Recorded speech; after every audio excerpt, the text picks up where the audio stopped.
ಆತ್ಮೀಯರೇ, ನಾನು ಇಂದು ನಮ್ಮ ರಾಜ್ಯದ ರಾಯಚೂರು ಜಿಲ್ಲೆಯ ಅತ್ಯಂತ ಪ್ರಮುಖ ವಾಣಿಜ್ಯ ನಗರಿಯಾದಂಥ ಹಾಗೂ ಇಡೀ ಭಾರತದಲ್ಲಿ ಅತ್ಯಂತ ಶ್ರೀಮಂತ ತಾಲೂಕು ಎಂಬ ಹೆಗ್ಗಳಿಕೆಯನ್ನು ಹೊಂದಿರುವ ಸಿಂಧನೂರು ತಾಲೂಕಿನ ಬಗ್ಗೆ ತಮ್ಮೆಲ್ಲರಿಗೆ ಒಂದು ಕಿರು ಪರಿಚಯವನ್ನು ಮಾಡಿಕೊಡುತ್ತಾ ಇದ್ದೇನೆ.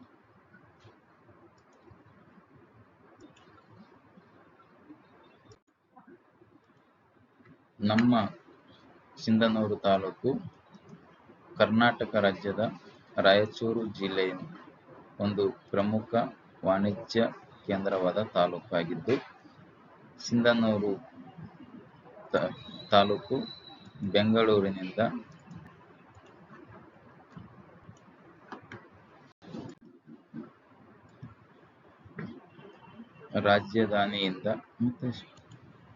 ಸಿಂಧನೂರು ತಾಲೂಕು ರಾಜಧಾನಿ ಬೆಂಗಳೂರಿನಿಂದ 398 ಕಿಲೋಮೀಟರ್ಗಳ ಅಂತರವಿದ್ದು,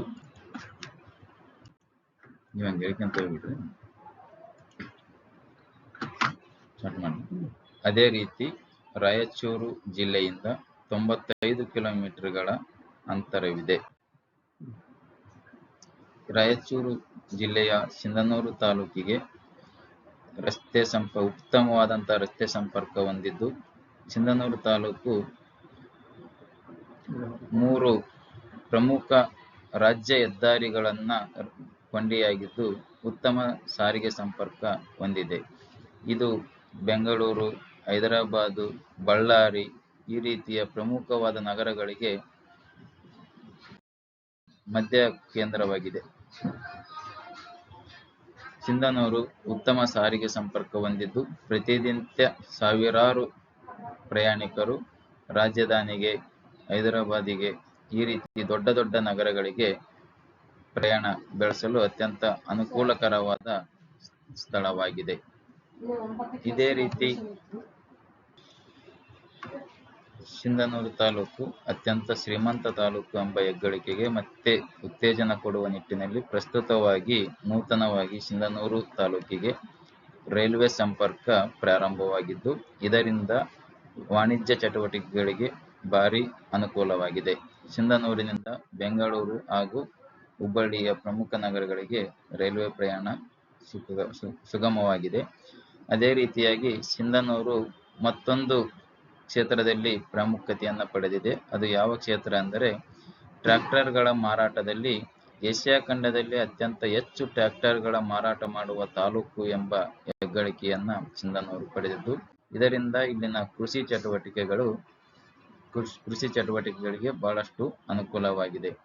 ಇಲ್ಲಿನ ನೈಸರ್ಗಿಕ ಭೌಗೋಳಿಕವಾಗಿ ಸಿಂಧನೂರು ತಾಲೂಕು ಕಪ್ಪು ಮಣ್ಣಿನ ಫಲವತ್ತಾದ ಕಪ್ಪು ಮಣ್ಣನ್ನು ಹೊಂದಿದ್ದು, ಇಲ್ಲಿ ಪ್ರಮುಖವಾಗಿ ಭತ್ತ, ಜೋಳ, ಹತ್ತಿ ಇವು ಪ್ರಮುಖ ಬೆಳೆಗಳಾಗಿವೆ.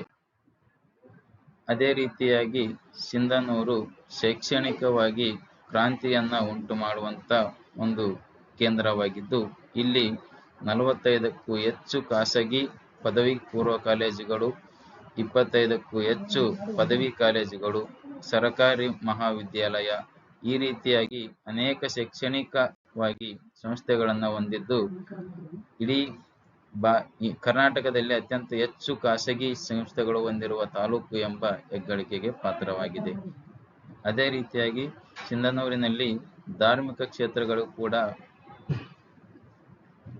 ಪ್ರಮುಖವಾದ ಧಾರ್ಮಿಕ ಕ್ಷೇತ್ರಗಳೆಂದರೆ ಅಂಬಾದೇವಿ ಮಠ, ಅಂಬಾಮಠ, ಅದೇ ರೀತಿ ಯಮನೂರಪ್ಪ ದರ್ಗಾ, ಮುಕುಂದ ಈ ರೀತಿಯ ಪ್ರಮುಖ ಧಾರ್ಮಿಕ ಕ್ಷೇತ್ರಗಳನ್ನ ಒಳಗೊಂಡಿದೆ. ಧನ್ಯವಾದಗಳು.